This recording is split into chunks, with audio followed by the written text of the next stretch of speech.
ఆంధ్రప్రదేశ్లో మంత్రుల పేషీలపై నిఘా పెట్టింది ఎన్డీఏ ప్రభుత్వం.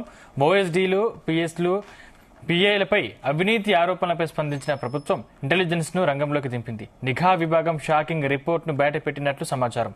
దీంతో కరప్టెడ్ ఓఎస్డీలపై వేటుకు చంద్రబాబు ప్రభుత్వం సిద్దమవుతున్నట్టు సమాచారం.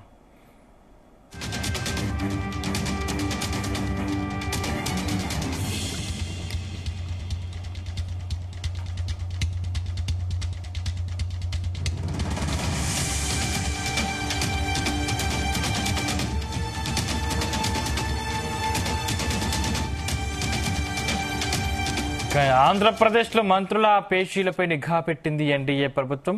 ఓఎస్డీలు, పీఎస్లు, పీఏలపై అవినీతి ఆరోపణలపై స్పందించిన ప్రభుత్వం ఇంటెలిజెన్స్ ను రంగంలోకి దింపింది. నిఘా విభాగం షాకింగ్ రిపోర్ట్ ను బయటపెట్టినట్టు సమాచారం. దీంతో కరప్టెడ్ ఓఎస్డీలపై వేటుకు చంద్రబాబు ప్రభుత్వం సిద్దమవుతున్నట్టు సమాచారం. ఇదే అంశానికి సంబంధించిన మరింత పూర్తి సమాచారం మా ప్రతినిధి నాగేశ్వరరావు అందిస్తారు. నాగేశ్వరరావు, ఆంధ్రప్రదేశ్ రాష్ట్రానికి సంబంధించి ఒక సంచలనాత్మకమైన రిపోర్ట్ ఒకటి వచ్చిందని చెప్పుకోవచ్చు. ఇది రాష్ట్ర ప్రభుత్వం చేయించిందా లేక చంద్రబాబు నాయుడుతో పాటు మిగతా వాళ్ళు చేయించారా అనేది ఆ పక్కన పెడితే ఒక సమగ్రమైన రిపోర్టు ఆంధ్రప్రదేశ్ లో ఉన్న ప్రజాప్రతినిధుల దగ్గర ఉండే ఓఎస్డీలు, పిఏలు, పిఆర్ఓలు వీళ్ళందరి మీద చూసుకుంటే ఆంధ్రప్రదేశ్ లో ప్రజాప్రతినిధుల దగ్గర ఏం జరుగుతుందంటూ కూడా ఒక ప్రత్యేక సర్వే నిర్వహించిన పరిస్థితి అయితే ఉంది. ఈ సర్వే ఆధారంగా ఎవరు పనితీరు ఎలా ఉంది, పనితీరుతో పాటు ఆ పని చేస్తున్న ప్రజాప్రతినిధుల దగ్గర ఉండే వ్యక్తులు వ్యవహార శైలి ఎలా ఉంది, ప్రజలను ఇబ్బంది గురి చేసే విధంగా ఉందా, లేక దోచుకో దండుకో అన్న సంధాన వ్యవహరిస్తున్నారా అన్న కోణంలో ఒక సమగ్ర విచారణ అయితే చేపట్టారు. ఒక సర్వే చేశారు. ఆ సర్వే ప్రకారం వివరాలు వచ్చిన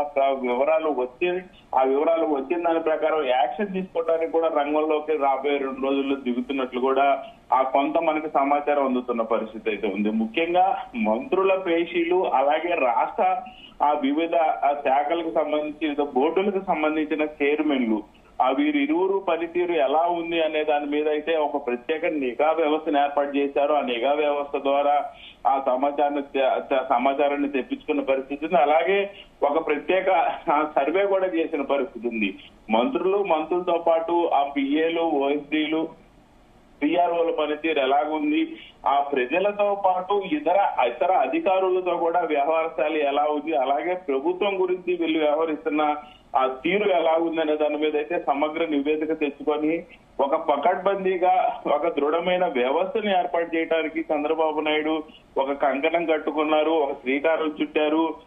మరలా 2024 ఎన్నికల మాదిరిగా మరలా ఎప్పుడు ఎన్నికలు వచ్చినా గానీ ఒక పటిష్టతతో వెళ్తున్న ఒక మచ్చలేని ప్రభుత్వం లాగా ఎన్డీఏ కూటమి లాగా ఉండేందుకు కూడా చంద్రబాబు నాయుడు ఒక పటిష్ట ప్రణాళికతో ముందుకెళ్తున్నట్టు కూడా తెలుస్తా ఉంది. ఈ నేపథ్యంలోనే ఆ ఓఎస్డీలు, పిఎస్లు, పిఏలు, పిఆర్ఓలపై అవినీతి ఆరోపణలు షాకింగ్ రికార్డు ఇచ్చినట్టు కూడా అర్థమవుతా ఉంది. ఒక ఇంటెలిజెన్స్ వ్యవస్థ కూడా పనిచేస్తున్నట్టు మనకు తెలుస్తా ఉంది. ముఖ్యంగా ఆ మంత్రి కొల్లు రవీంద్ర ఆ ఓఎస్డీపై వేటు వేశారు. గతంలో తన ప్రైవేట్ అసిస్టెంట్ ను కూడా హోంమంత్రి అనిత తొలగించిన పరిస్థితి ఉంది. అయితే ఆంధ్రప్రదేశ్ లో ఎక్కడ చూసినా గానీ హోంమంత్రి అనిత సంబంధించిన అసిస్టెంట్ పేరు విపరీతంగా వినపడిన పరిస్థితి ఉంది. ఎస్పీల దగ్గర నుంచి కానీ, డిఎస్పీల దగ్గర నుంచి కానీ, వివిధ స్టేషన్లలో పనిచేస్తున్న ఆ స్టేషన్ ఇన్ఛార్జీలు, ఎస్ఐలు కానీ, సిఐలు కానీ, మొత్తంగా చూసుకుంటే ఎక్కడ వ్యవహార శైలి చూసినా గానీ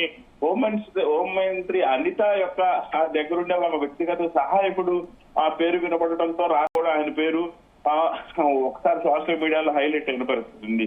దీంతో హోంమంత్రి అనిత ఆయన పక్కన పెట్టారు. అలాగే ఏదైతే కొల్లు రవీంద్ర ఓఎస్డీపై కూడా వివిధ రకాల ఆరోపణలు వచ్చాయి. మద్యం విధానం కానీ, మద్యం దుకాణాలు కానీ, అలాగే మద్యం కేటాయింపులు కానీ, మద్యం సిండికేట్లు కానీ మొత్తంగా చూసుకుంటే ఓఎస్డీ కీలక పాత్ర పోషించారు.